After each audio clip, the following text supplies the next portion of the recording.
Zombies love video games. All this and more coming up on today's show. High-resolution color graphics. This land of high technology. The revolution in technology that made the information age possible. Those kids are not afraid of computers. How many brain cells does it take to play a game? Chasing the Halo high. And tiny little Pentiums. All this and more on This Week in Retro. Up-to-date news for out-of-date tech. Hello chaps, another week, show 95, and I've got to point out, because looking at myself on camera, I feel slightly uncomfortable. I think it's the first ever time I've appeared on camera in a hoodie. I've gone all casual, and there's good reason for it. Sorry, Dave? You're a ute. Do you know what? I heard you say you're on mute, because you say that to me so many times to wind me up. I just thought you said you're on mute. No, there's something special about this hoodie. For those of you who can't see it, who are just on audio, it looks like a normal grey hoodie, but actually this is how I'm going to beat the winter energy fuel crisis, price rises, all of that. It's USB rechargeable heated hoodie. Yeah, you're all jealous now, aren't you? Nice. I think it's a good idea. I work from home, and I find if I'm working from home, I need the thermostat turned up more than I would do if I was just kicking about the house. If I was working in the office and then coming home, I wouldn't need it as high. So I'm wondering, should I be doing something like that when I'm working to try and beat off the cold? I just burn things if I'm cold. That's how burn things. I just burn this. Not even joking.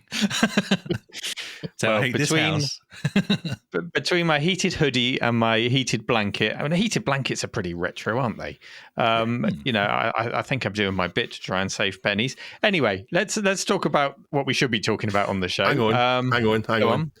What are you wearing under the hoodie? Are you smartly dressed under it? I'm wearing my RMC branded polo shirt. That's okay. Is. I'll let you off. Nice. I'll let you off. It's got a collar, Dave. That's the important thing. Acceptable. So, but yeah, other than my hoodie, big hoodie news, I've had a great week last week. We had an incredible day at the cave at the weekend. Packed house in the afternoon, pretty busy in the morning, and a large number of youngsters, more so than we've ever had on a day, I think, which was really interesting because the youngsters are so much more interested in retro than I thought they would be. They're properly interested in trying all the systems, playing all the games, asking me questions about things. Always so far, touch wood, always so polite as well about just respecting other people in the space. And they really do treat it like a museum. So that was really nice to see. And we got some good feedback as well, which I think I shared with you, Dave. I saw that.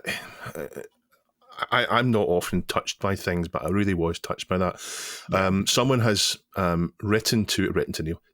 sent Neil an email, which is the current equivalent of writing, sent Neil an email, which he had no reason to do.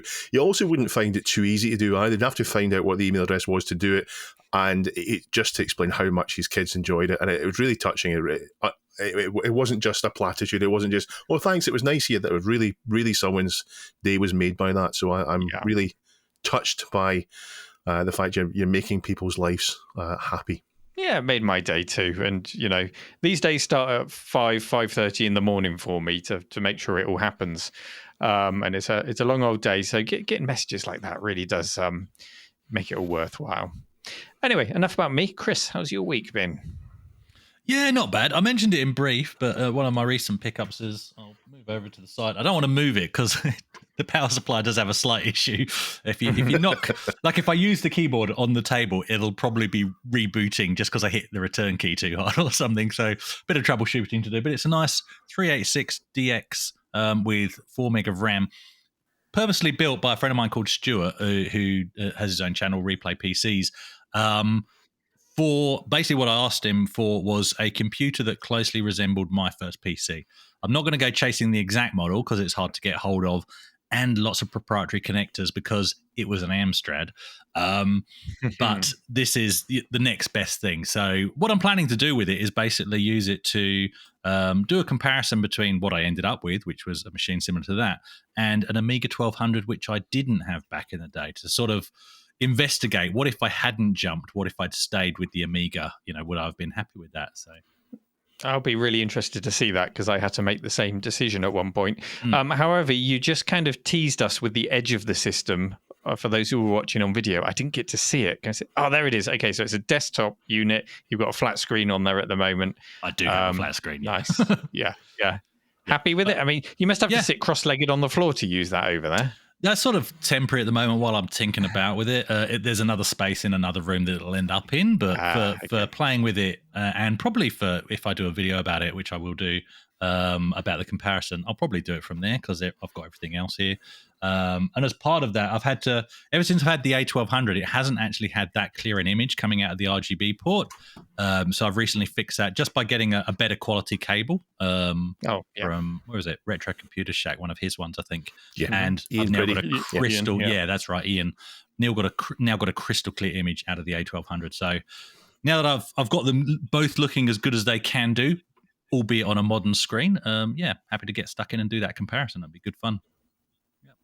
What have you been up to, Dave? I have been fixing the Technics stack that I got. Turns out the CD player, the CD player and the tape player have been kicked about in transit. They actually physically looked fine. They looked as if, this has been well looked after, but neither worked. So I had to strip the CD player down, found out a spring had fired off and gone missing. Bought a pack of springs on Amazon, replaced it, works perfectly. And the tape player just didn't work at all. It turned out there's a dry solder joint in the AC part of it. One of the amplifiers there was stopping the signal getting amplified. So fixed all that. It's all working beautifully. But something else has happened for me, and it's really quite closely linked to what you're talking about with your PC. Your PC is great, by the way. I really love the coloured accent that matches your other PC. That's a wonderful coincidence. How good is that? Yeah. These things matter to us now, but back in the day we wouldn't have given us stuff, but they matter now. You've got a dry joint, you've got a dry solder joint in it by the sounds of things. That's what's causing the tapping reset. So you need to find what it is. But I've got a similar kind of PC. Yours is the kind of pizza box one. The pizza box style, where it's a slim desktop, and that's important for me because my monitor sits on top of my 386, and I needed it to be slim. So Glenn, who runs the channel Casual Retro Gamer, sold me a 386 in Olivetti at mates rates. It's a lovely looking thing. It's darker beige than normal with a brown accent on it, so it looks really nice. And it's got room for a 5 1/4 inch drive and a 3 1/2 inch drive. So when I got it from him, I swapped out the 5 1/4 inch drive, which had a CD in it, and I put a colour matched one in there. I'll get Duncan to put a picture up. Nice. Everything's great with it apart from one problem. The 3 1/2 inch drive didn't work. And it's really difficult to replace the 3-inch drives in those because they're slimline drives, they're not normal size drives. But someone watched Glenn's 3-year-old video, sent him an email and says, I've got one of those spare. So Glenn put him in touch with me. So I really do have to thank Gary McKee for sending me this, which I'm holding up the camera now. It's a normal floppy drive with a brown front, but it's slim.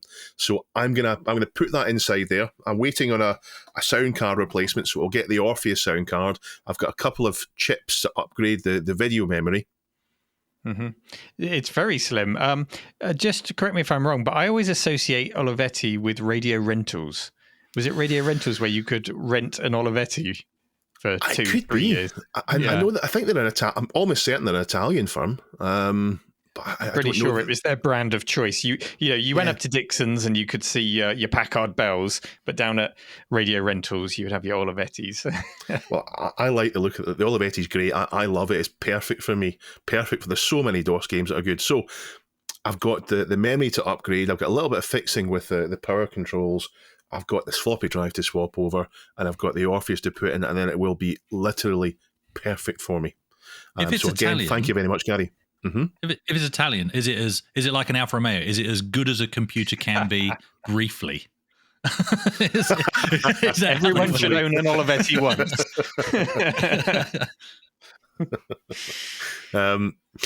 So that's been my week.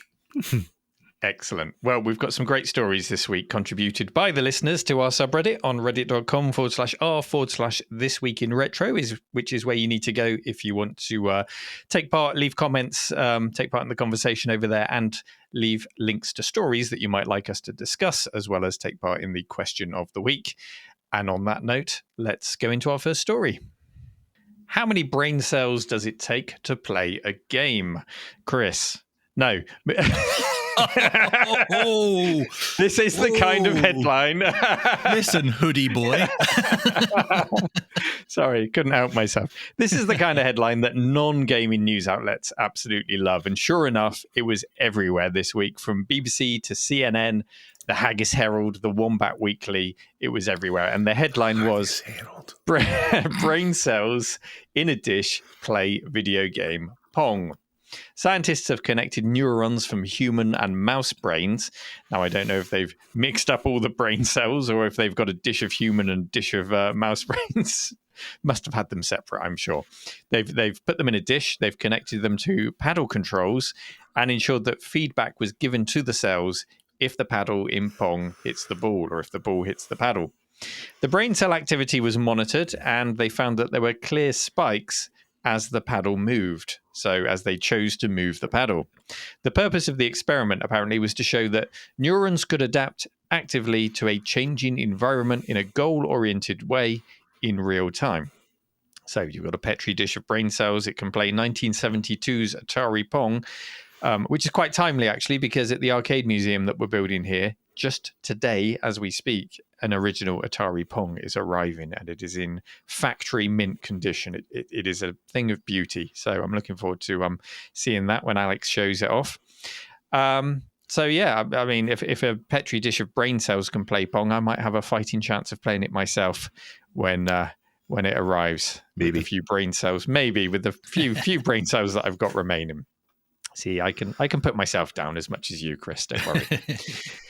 Now, I used a word when describing this setup, and that word was chose. The brain cells chose to move the paddles. And it also said in a goal-oriented way is how they described it. Now, it doesn't really explain how it knows what the goal is, or whether it's rewarded in some way. Does it sort of tickle the brain cells in a nice way to make them happy, or what? I don't know what would motivate them to move the paddle to hit the ball. I don't know. I don't know why it would make that decision. But of course, these words all raise ethical questions. At what point does a brain cell or a group of brain cells develop consciousness? When does it become sentient? Should we ever reach that point in a lab, for example?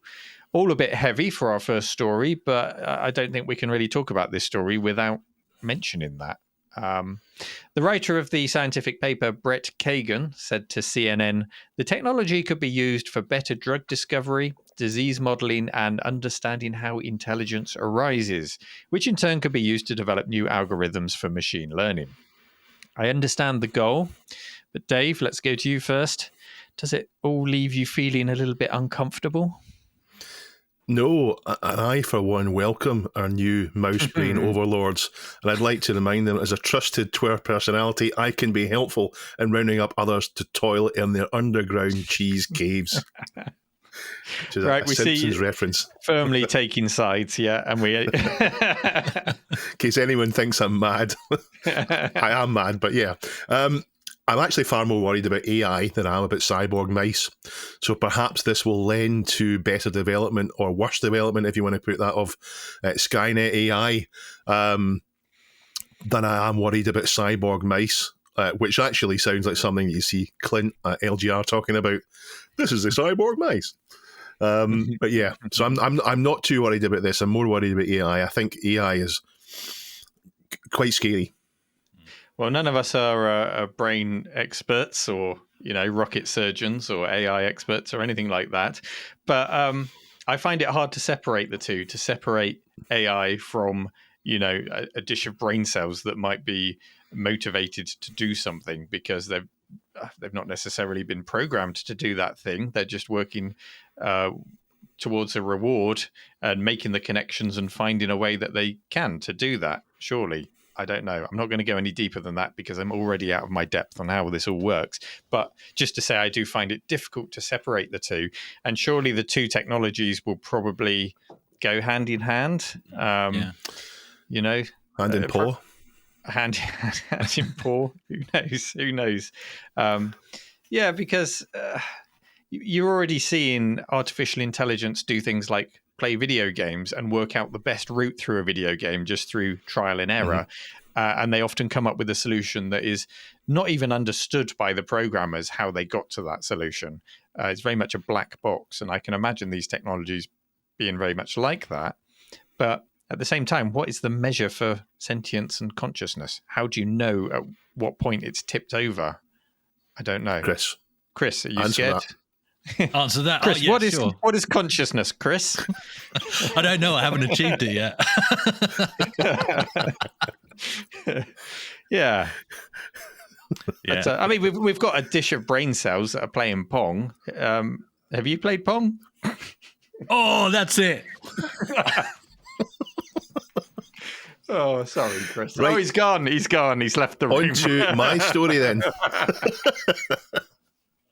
Oh, dear. Is he away to? Oh, he's back. He's back. He's back. He couldn't keep away. He's just been out and played Pong. There you go. Chris is plugs back in. Trying to put his earphones in. There we go. So, Chris, you just I'm left the room to play Pong. How was it? Actually, there was even though I'd planned to do that, there was genuinely somebody at the front door, so that actually worked out quite well. So thanks for that.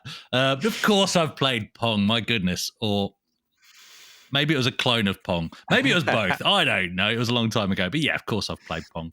But yeah, this story, actually, I was actually discussing this with my brother on a call yesterday, and we were talking about exactly this. He's convinced that, because he'd read the same news story, he's convinced that this will lead to Terminator and the rise of the cyborgs and taking over the planet.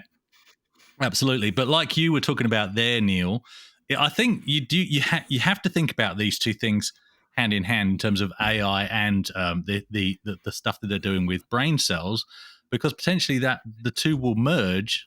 Let's not forget, the human brain still has infinitely more capacity than, the most powerful supercomputer on the planet. So and more storage capacity and faster processing than all human brains. Circuits. Not all human Everyone. beings. No. Right. As I'm demonstrating now. So yeah, I think the scary future potentially is where you have the AI algorithms but being run through synthetically grown brain cells. Let's not even discuss where that could possibly go. So no, what this story also reminds me of is the rise of the rats. The story that we had not long ago of rats being taught how to play Doom through exactly the same method, basically. Reward for their actions. It's interesting, isn't it? Because when you think of the rat, you think, oh, there's a fuzzy little rat and it's playing Doom because it knows it'll get a bit of cheese if it does the right thing. Yeah. As soon as you remove the fuzzy cuteness and its brain is just in a Petri dish, it just becomes scary for me. Yeah, I don't know why. Well, funny that, isn't it? A bodiless brain. I can't think why that's scary. And with rats, we're teaching them. If we're teaching them how to play Doom, we're teaching them how to just run around with a shotgun. I'm not sure this is a good way to go. Yeah. But anyway, yeah, that's what it reminds me of. But my question in all these things is, they go, yeah, the rat's playing Doom, or yeah, the brain cell is playing Pong. And the question I always have in the back of my head, because I'm a cynic, is, but is it really? It kind of isn't it? I mean, it's kind of like, how can we reduce this down to, if it goes left or right, we give it a positive thing. If it does that, we give it a negative thing. You're kind of distilling it down to something that's maybe not. But yeah, fundamentally though, they're responding to the same thing. We're playing Doom. We get a little bit of enjoyment from completing it. So that, I guess it's kind of. Yeah, it's serotonin. Sleep well, people. Produced. Sleep well. Is serotonin produced as a reward? Does it get happy? I guess that all wraps up in consciousness and sentience. But I think it was Ashens I saw on Twitter this week put out a tweet about this story that just said, for these brain cells, Pong is its entire universe. This is everything that they know. This is their world. I'd be happy with there's that. 2 paddles and that one ball. I'd be happy with that. Is it that they're playing Pong though, or is this a case of a monkey writing a novel? Bashing a keyboard enough times to actually produce a story. Is that what's happening here? It is. From the results that they've got, it is hitting the ball, far more times than you would if it was just a random sequence of events. It is Fair enough. Yeah. trying to do that. And again, there's another word, trying. It's not trying. It's not conscious. It doesn't know what it's trying, or does it? I don't know. But of course, it's not the only brain technology out there. You've got Elon Musk's Neuralink. The aim of that is to create a Bluetooth interface with your brain, which is something I'm a lot more comfortable with because, you are the sentience. You are the center of the setup, Dave. Bluetooth is ridiculously unreliable. Am I going to wake up one day and nothing's going to work? I mean, Bluetooth devices, one day will just stop connecting. You have to forget them and repair them. Is that what we've got to look forward to? You have to hold down your nose to put yourself back into pairing mode. But or what's that scene in what's the Arnie film, Total Recall, when he pulls the thing out of his nose? Ugh. Oh, anyway, yeah. So with Neuralink, but you are choosing what you add to your brain, what control you add, or at least I hope you are. So I'd quite happily attach some additional storage to my brain. I'd be fine with that. Or what if you could stream your music via Bluetooth into your brain so you don't have to use headphones, you don't annoy anyone else, you just hear the music in your brain? That could be quite nice. You guys are not really nodding along to this. A heads-up display through your brain onto your eyeballs? No? No. Go on, Dave. No, I'm talking about this sitting reading books, listening to records and CDs to disconnect from all this.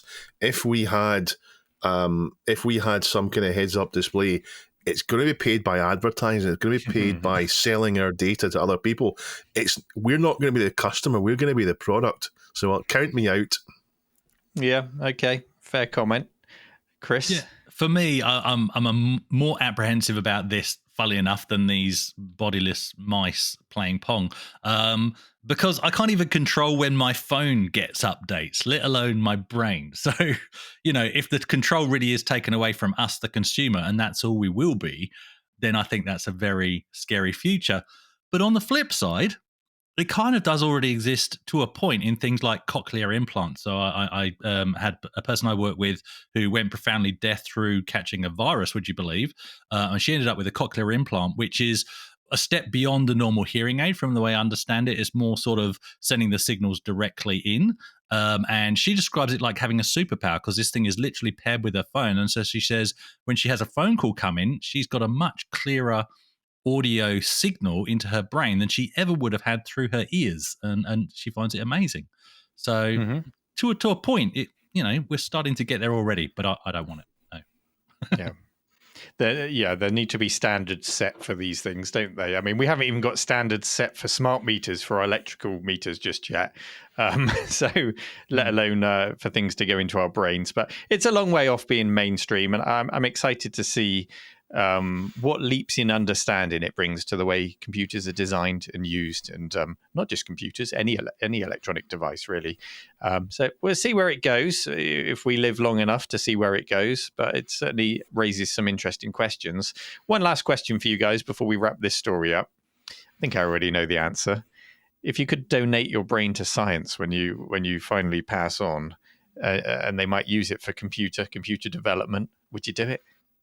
I have no problem with it. Yeah, go ahead. I don't care. Once I'm dead, they can use my body for any kind of research they like, or they can make sausages out of it. They could have mine, but I'm not sure what they're going to get out of it, to be honest. Oh, there is always the this one's all smooth. There's always the risk, Dave, though, that your brain forevermore might just be. Is it Odin? Odin sits down and sings a song. That might just Thorin. Might just be Thorin. Yes, Thorin. You might just be. Your brain might just be used for a mud to run this sort of RPG.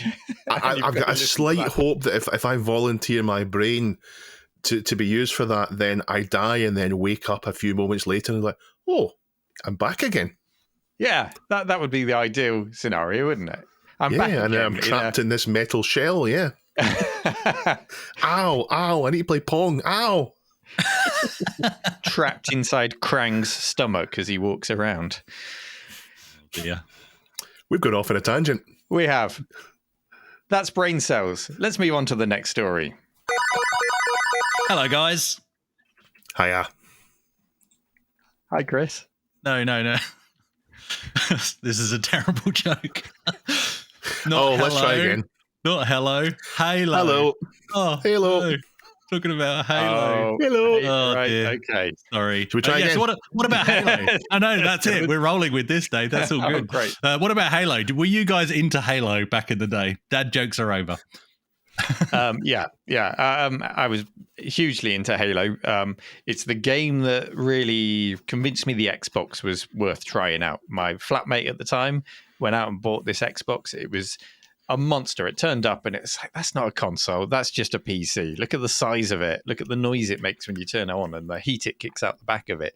And then he fired up Halo and took a little while to get used to the controls. It's a bit of a weird one to control, especially when you're driving around in the what's the buggy? The Warthog buggy.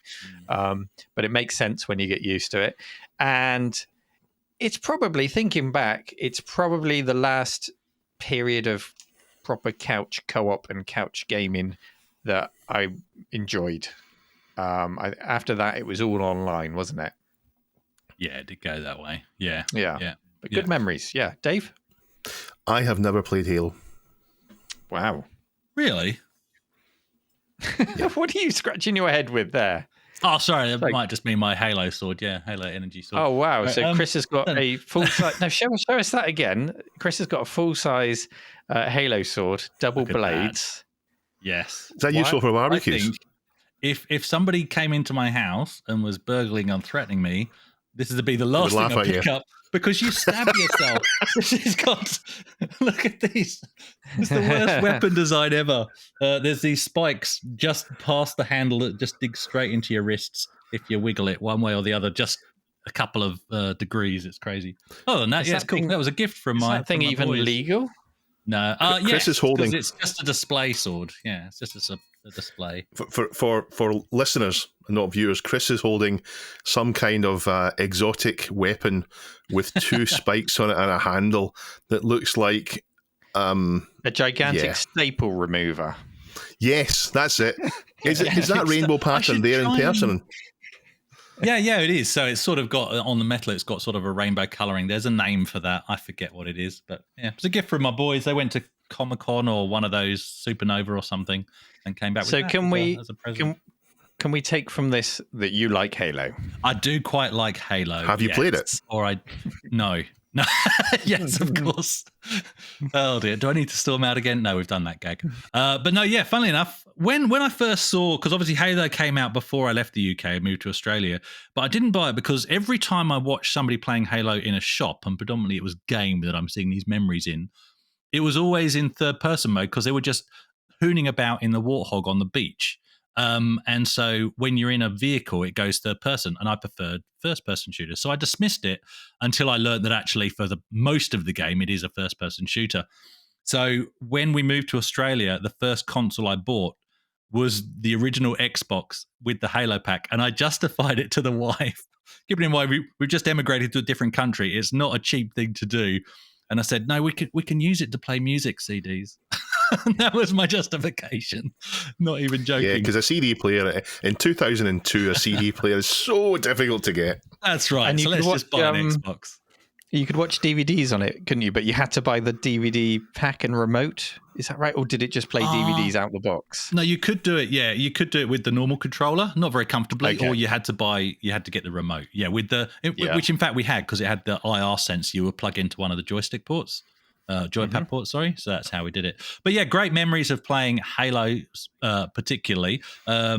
My wife's nephews obviously live over here, so we would have late nights with them, way too late for they were about 10 years old, and we were saying, quick, stay up, let's play some more Halo, and feeding them M&Ms and keeping them up till about 10, 11 o'clock at night playing Halo.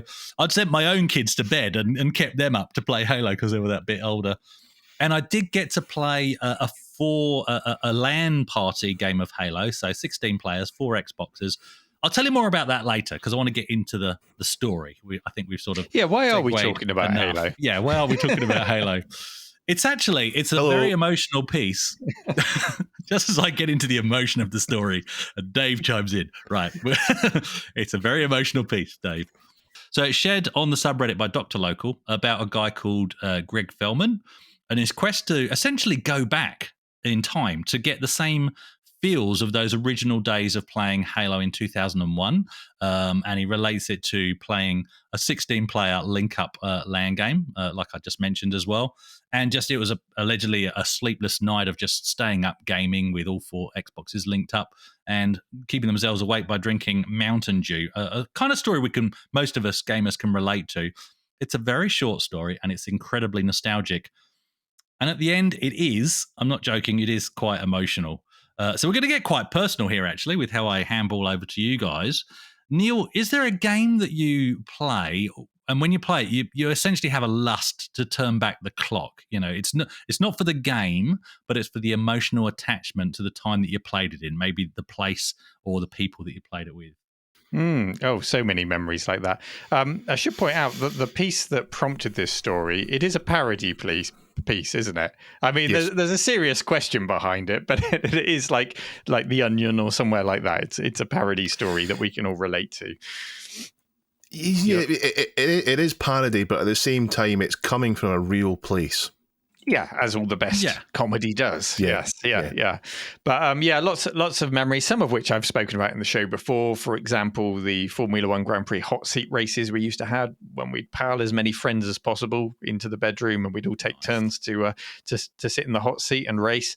Mario Kart 4-player sessions during the college days. We'd always go to Jamie's house because his mum was at work and we'd get the 4-player racing going.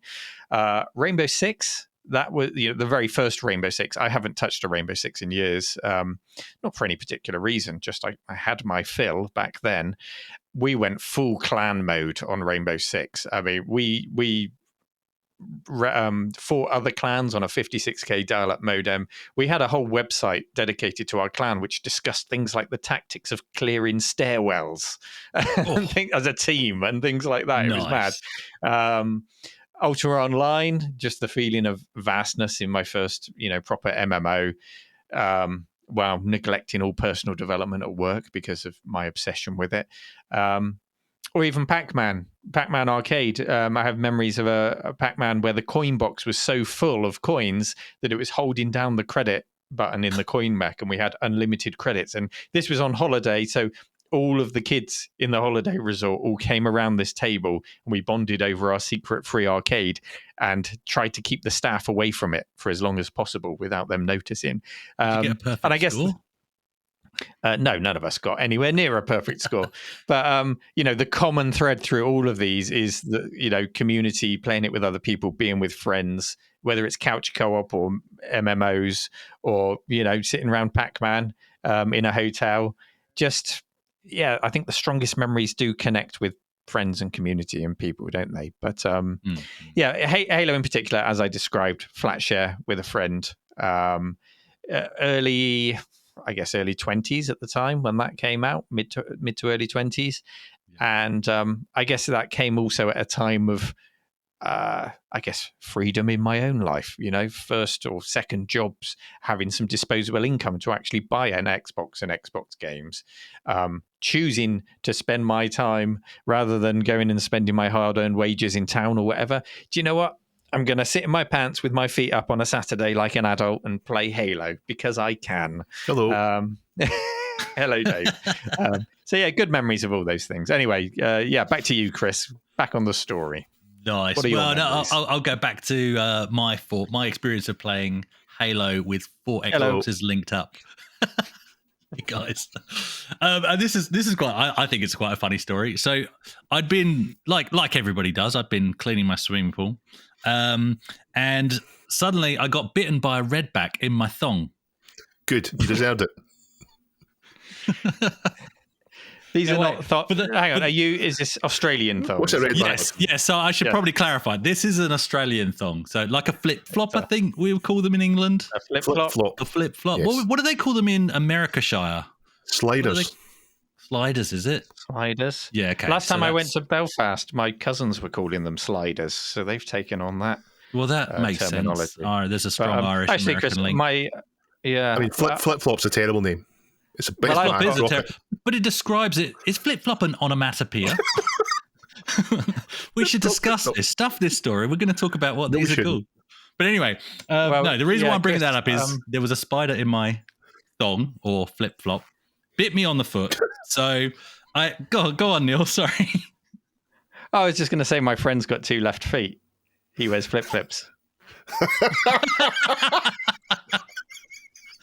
Oh dear. Yeah, we've fallen off the road. Tell you about my other friend if you like. Anyway, What I was was the red thing? bitten. The red thing you're talking about?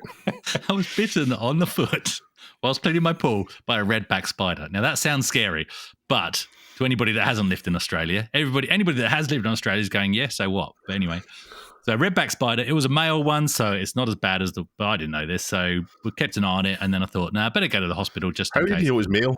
Did you lift up and check? Yes, I did. No, they're smaller. A lot smaller, yeah. But anyway, went to the hospital. They said, yep, that's definitely a redback, because obviously I took this spider with me. So they just kept me in for observation. Worst pain I've ever had inside. It's like a rock. It felt like I had a rock inside my foot about 2 inches. For about 2 weeks, this pain lasted. But the whole time I'm in hospital, I'm looking at the nurse saying, when can I go home? Because I've got this party to go to. And the reason why I was so keen to get to this party was because I knew that we were linking up 4 Xboxes to play 16-player Halo, and we'd never had that opportunity to do it. So that was fantastic. It was a mate Phil's birthday, so it was a really good time doing that. So that's a good memory related to that. But also, I mean, we just went on from the original Xbox, the Xbox 360. I would have literally weekly catch-ups with some mates where we'd get at least 2 Xbox 360s, link them up and have 2v2. So we'd do it in teams of 2, and we just do that week after week after week. And in fact, there's things like if I'm playing any first-person shooter and somebody drops a grenade just before they die, to me and my group of friends, that's called doing a Rick. You get these terms related to events happening in a game. And so even you move forward into playing things like Call of Duty Modern Warfare, where that's actually a perk of one of the classes called Martyrdom, not in my house, that's still called doing a Rick. Dave? What's it called? What does it mean when you do a Chris? Means Yeah, you haven't played that's the great. game. Fair enough. Yeah. But no, if we're talking about strong emotional attachments, and these are going to be weird games to bring up to games, but not because of the games, but because of the people. I'd have to go back to Street Fighter 2 and Home Alone on the Amiga 500. Terrible, terrible ports. Well, Home Alone was a terrible game. Anyway, Street Fighter 2, good game, bad port. But when I think about those two on the Amiga specifically, it's not about the games. It's about spending time with my nephew Sammy at Christmas and New Year, knowing the rest of the families downstairs. Some of the family that have sadly passed away now, some before their time, but just really strong emotional memories attached to those titles. Yeah. What about yourself, Dave? I started my whole computer games was in the arcades, watching people play, and also at my mate William's house, who had a BBC Micro before I had a computer. And then when I had the Amstrad, he got an ST before I got my ST, and I watched him play Dungeon Master. So I like a bit of that. And then there's 2-player where you take turnabouts. But I remember more than anything playing Lemmings up at John Lamb's, where we both were playing against each other. 2-player Lemmings is brutal. It's great fun. I did bring up the PC to play Doom and to play X-Wing versus TIE Fighter, I think. We played on the 2 PCs networked together. We only did it once, so it was a big hassle to do it. And I mostly did things online. So I played my first Mud in school. I think 1989 I played it on the BBC, connecting to I can't remember how it was, connected to the internet. I played a Mud there briefly, but then when I got internet at home, I played Muds for years and years and years. Sleepless Nights, Duras, Discworld, and many others. Really hooked in them, and of course you're playing those with other people, and you're seeing your people you've talked to before. You make friendships, you join up in teams, you form clans or guilds. It takes up 12-16 hours a day, really soaks up your life. And then EVE Online, I did the same with EVE Online, which is basically a graphical Mud. I mean, it's just the same idea, but it's an MMO. It is a Mud with graphics. EVE Online, ridiculous. So much time sucked into that. Big fleet battles, telling dozens of other people what to do, arranging things. So much time, so many sleep patterns gone, losing sleep. And like Neil, your personal development just falls away completely. I've resisted I won't play an online game like that ever again, because I know what would happen. It would take everything away from me. Exactly the same. After knowing what Ultima Online took from me in the way of time, I mean, it gave a lot to me in the way of enjoyment, but I have, for example, never touched World of Warcraft because I don't want to go down that hole again. Same. So I if I do it, I'll lose my house. I'll end up losing my job and everything. So I think that the key thing with the Muds and Eve is the immersion, and you can immerse yourself so much that your real life doesn't matter. Your real life falls behind. So the solution to that is not to sort your real life on. It's stop thinking about it and start thinking about this fleet battle, which of course brings me back to a Red Dwarf reference. A Red Dwarf reference better than reality. Mm. I know I like a Red Dwarf reference. I would say also that when we were really into things like Ultima Online and Muds, you don't even factor in pay per play or paying for add-ons or NFTs or any of that stuff. I mean, it must be ramped up to the max now in terms of how addicted and how disruptive it can become to your own personal life and finances if you do get sucked in. They've learned how to. I mean, you look at mobile gaming; it's a whole exercise in how to get money out of people. Very cynical. So if they apply that to online games that way, then I'd imagine people just go in there and get everything taken from them. I've never been sucked into that kind of thing, but I guess the closest I got was Fortnite. But of course, you can play that without spending anything. But you've got these weekly targets to hit if you want to get your season packs or whatever it was. So that it became a chore. So it became work outside of work. But I was amazed that Fortnite was profitable because I thought, who's going to be stupid enough to only pay for cosmetics? There's literally no gaming advantage to putting money into it. But look at where they are now. So, anyway. But back to the story. I don't want to spoil it. You know, it's on Babylon.com. And I do want to send the traffic there. And it's Babylon B, .com. I want to send the traffic there. It's a very short read, so do have a look. It's about Greg thinking back to those times and wondering what became of the other 15 players, in particular a friend called Steve, who apparently kept blowing himself up with a rocket launcher, and wondering where Steve is now. Many of us in this hobby are in this hobby in a way to do exactly what Greg is doing, to sort of try and turn back time to those days gone by. So do have a look. It's a good reminder of to all of us, basically, to make the most of every day, I think. So this one's about tiny 486s and Pentium area PCs using new components. Now, I love DOS gaming, and so should you. All three of us love DOS gaming. It doesn't quite get the same coverage that Amiga and other platforms tend to, but it should. There's a couple of really clever projects that bring real hardware into a small form factor using modern equipment. And Evan B. Thompson has submitted a video on one. It's a very small video, and it's a very small PC. It's about the size of a Raspberry Pi, and in fact, that's what he compares it to. It's built around a module called an SOM128EX from 86 Drino, and 86 is the clue there. It's like other little system and a chip style things, like a Raspberry Pi, for example. But the key difference here is that it's built on an IBM compatible x86 architecture. So it has a 300 megahertz CPU, 128 megabytes of memory, and that the project has created a board where he's added a crystal sound card, so you can get Sound Blaster and AdLib and FM, as well as a MIDI interface. And he's actually put a header on there and connected a Pi 02 running bare metal emulation of an MT32 and General MIDI. So this is the Pi MT32, MT32 Pi project from Dale Dopefish.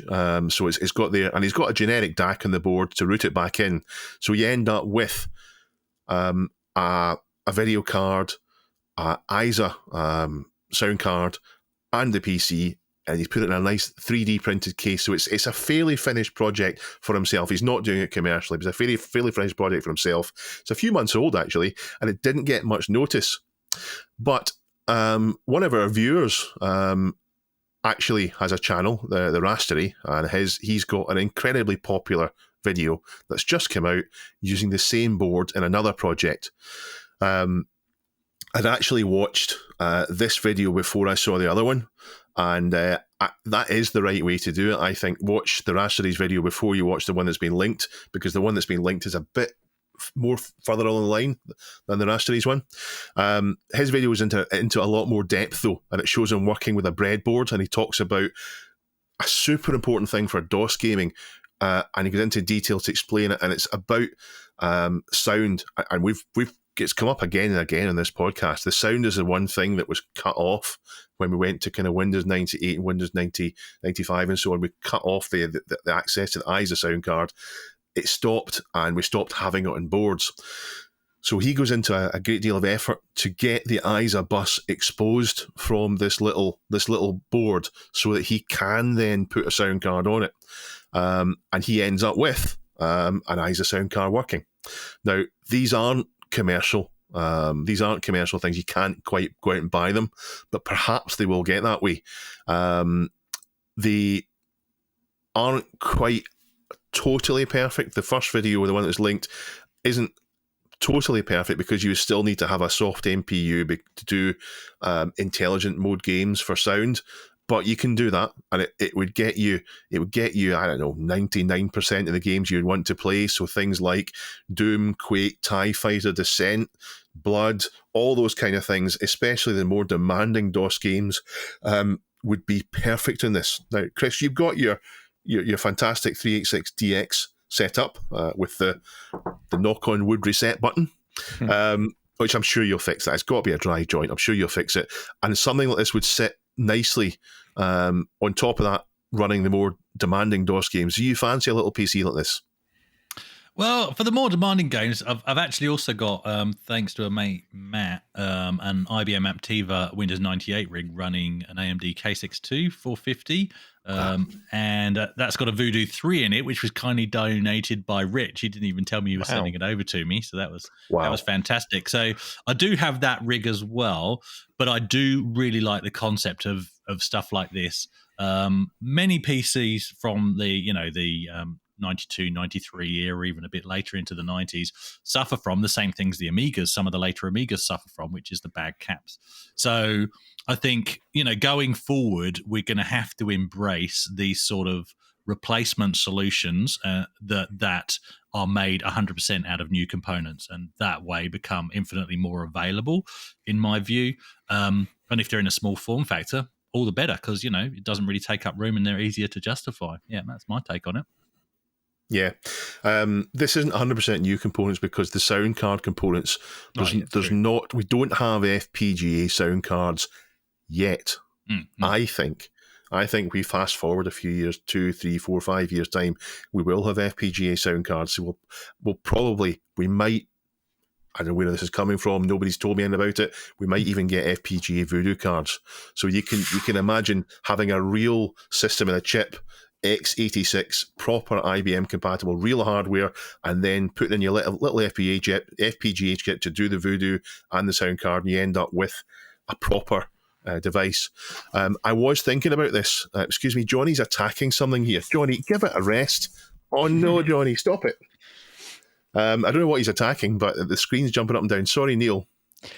We had a story quite some time back where John and I discussed a FPGA-based video card.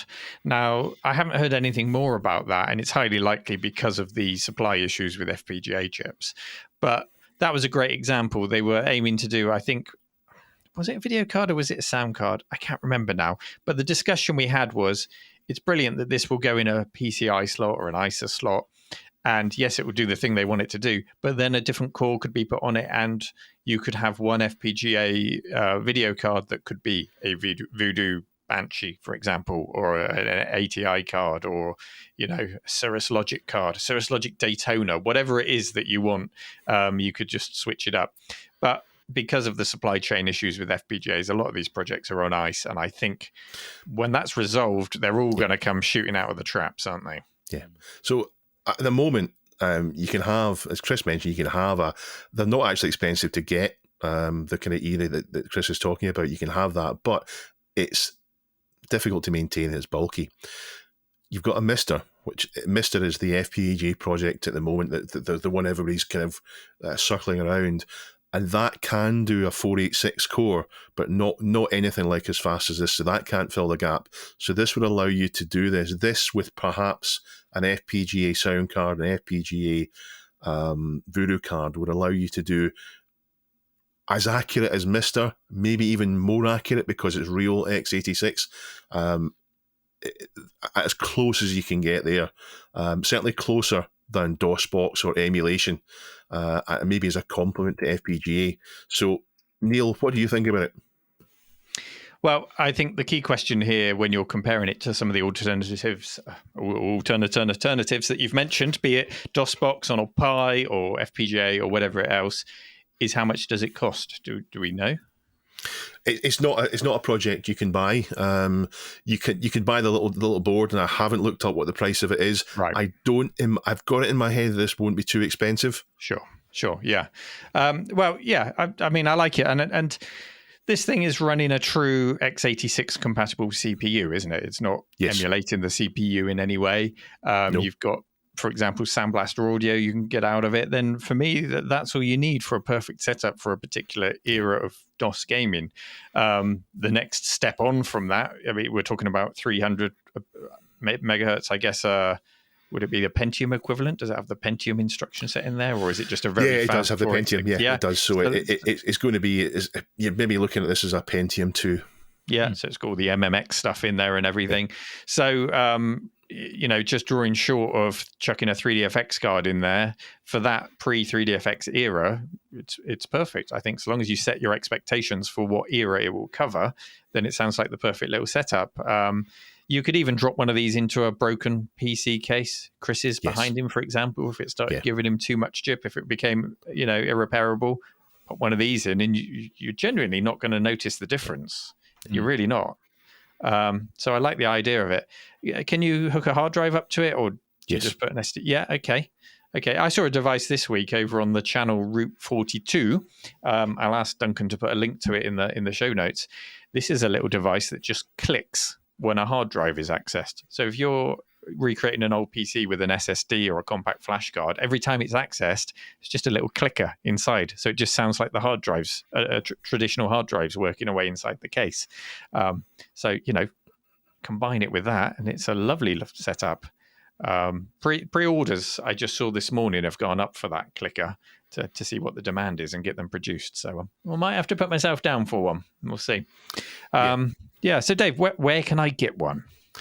You can't get one yet, but although if you put out an appeal, I'm sure someone would, just because it's you. So don't do that, Neil. I want to pick up on something you said there, which is a little clicker, and talking about dropping it into existing builds. I'm surrounded. I've got a room full of old computers that will, in my lifetime, all degrade and fail. And it may not be possible to fix everything those. So I'm well aware, and we probably touched on it before, I'm well aware that some of the custom chips may need to be replaced by FPGA. And we've seen that going with particularly the Commodore Amiga and the Commodore 64, people developing FPGA or CPLD replacements for the chips that are in there. So I think this is potentially what we'll do to an old PC. Chris has got one with presumably a dodgy power supply. If we can have a little device like this that runs on 5 volts, only 5 volts, no power supply needed, replace the power supply and the motherboard in there, maybe even you end up with a breakout board and you can use actual ISA or PCI cards in it. But for me, this isn't about having a small PC. This is about potentially how we replace things, FPGA sound cards, FPGA Voodoos, replacing the whole motherboard and the power supply. So that's where I think it's going. So the module isn't ready to buy. I don't know if there's plans to buy it yet. But I hope this ends up opening the door to real hardware for DOS that's accessible, cheap, and reliable. On now to our community question of the week. We rolled over last week's question, really, just to give you a bit more time to submit your thrifting challenge answers. So these were things that you found in a charity shop, car boot sale, thrift shop, whatever you call it in your part of the world. And you are posting your images of your bargains. So have we got anything added this week in the thread, guys? Have you seen anything? Yeah. There's a couple from Pajako from a charity shop, spotting DS games at £3 each, which is quite cool. And also, what was that second one? CEX in Surrey. What did he spot in there? I just clicked on the link, and it's just a general shot of all the stuff that they had in there. Lots of PlayStation stuff. What have you spotted there, Dave? I spotted there was some new things there, but Washi7819 says, I finally found an 8mm projector this Friday, that's the 14th of October, after looking for about 2 years at the local flea market and second-hand shop. It's a Fujikiscope M36 complete in box with manual, and he's linked a picture there which Duncan will put in. It's a great looking little thing. It's this Walt Disney trick or treat thing. It's boxed. It really does look of its period. He says, I've collected a few 8mm Disney movies, some shown in the picture, over the last 2 years when I found them locally, but this is the first time I've seen a projector. Initial sale price was $75, which is 750 NOK. I wonder if that's Norway krona. That's my guess. Maybe I'm wrong. But since they couldn't say if it was really working or not, I got it for $50, 500 NOK. Yet another rabbit hole to dive into, I guess. Yeah, absolutely. There's an infinite supply of rabbit holes to jump into. Norwegian krone or krone. Ah, there we go. Yeah. Look at me. International. There you go. So thank you again for everyone for submitting your photos and your thrifting experience. So now on to the other question of the week that we asked last week, which was all about knockoff arcade games. We were talking about clones of Pac-Man and all sorts of other games. So we asked you, can you name any knockoff arcade games that you had on your home micro or console? And Duncan, I think, has added an answer in here in the notes for us where he says, I have a game called Da Bells on the CPC, which was a Hunchback style game. Oh, I get it. Da Bells. I have it on a bought disc called 10 of the Best, which was a compilation of games from Computing with Amstrad magazine. I mean, Hunchback was it was a budget game, wasn't it? Was it Amsoft? No, it was Ocean.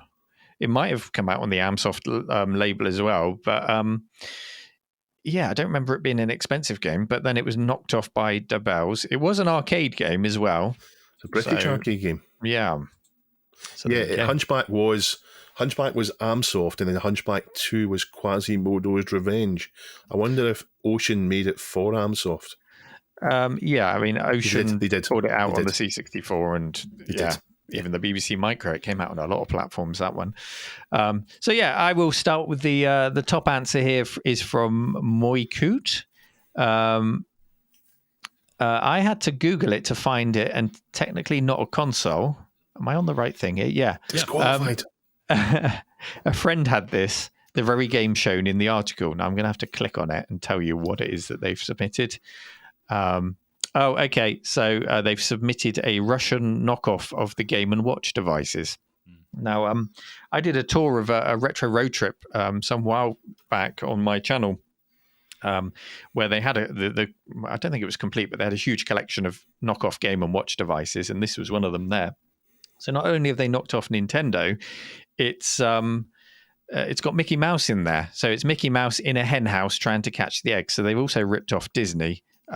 With absolutely no regard for copyright, of course. So there you go. Knock off Nintendo Game & Watch. Yeah. What's the next answer there, Dave? The next one is from Beaten Tyrone, and he says Caveman from CRL was, it says Frogger, I think he means Frogger, a Frogger clone that I had back in the day on the Specky, and I lost count of the number of other Hunchback, Frogger, Pac-Man ones I had. You really could not move from them, and it felt owning at least one was obligatory. He's right. There's so many Pac-Man, Munchman, Stuffed Bean Elf, all the rest of it. Yeah, that was definitely what they cloned them. And of course, Space Invaders and Galaxian. Nice. Sounds good. The last one is from Kess Monkey, a clone of Pac-Man called Classic Muncher, a clone of Donkey Kong called Killer Gorilla, and a clone of Mr. Do's Wild Ride called Kong Strikes Back, all on the Amstrad CPC. It says, at the time I was aware of the existence of Pac-Man, but may not have been aware of the existence of Donkey Kong, and certainly wasn't aware of the existence of Mr. Do's Wild Ride. And I really enjoyed playing all three. And he's put links to YouTube clips of all of the games in the comment on the subreddit. Killer Gorilla was another one that appeared on the BBC Micro. So we've got a lot of these clones on the BBC Micro for some reason. Bajako actually comments that. Bajako talks about playing at the BBC. Oh, okay. There's so many Donkey Kong clones, and they have suspicious sounding names at times, which we probably shouldn't read out in the show. But yeah. Well, thank you everyone for contributing to that question of the week. And then our question of the week for this week, head over to reddit.com/r/thisweekinretro, where you can see the question pinned and you can leave your comments. And please do, the more comments, the better. Even if you're not mentioned on the show, it's nice for everybody to read through them and compare notes. So our question of the week this week.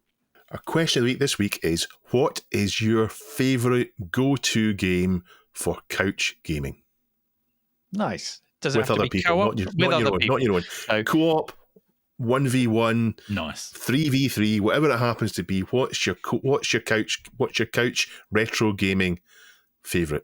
Tell us about it. So you've got your couch, you've got your television, or a sofa. Please, we're British. Sofa software. What's your ideal sofa software? I call it a couch. I've always called it. My dad calls it a settee. A settee. I don't call it a settee. Yes. A settee. What an old name that is. There's a name I've not heard in a long time. Competitive settee gaming. What would you play? You've got as many controllers as you want on a console. It's got to be a legit console. We're not making up games here. So no, and the Switch doesn't count. Put your Nintendo Switch down, please. Are they allowed an internet connection? No. Okay, so it's going to be local multiplayer gaming on your settee. What would you play? As always, thank you everyone for watching and listening, whether you do it in your car, on your settee, or in your study. It's always a pleasure. Thank you guys, and we'll see you next week. Take care. Bye. Hello.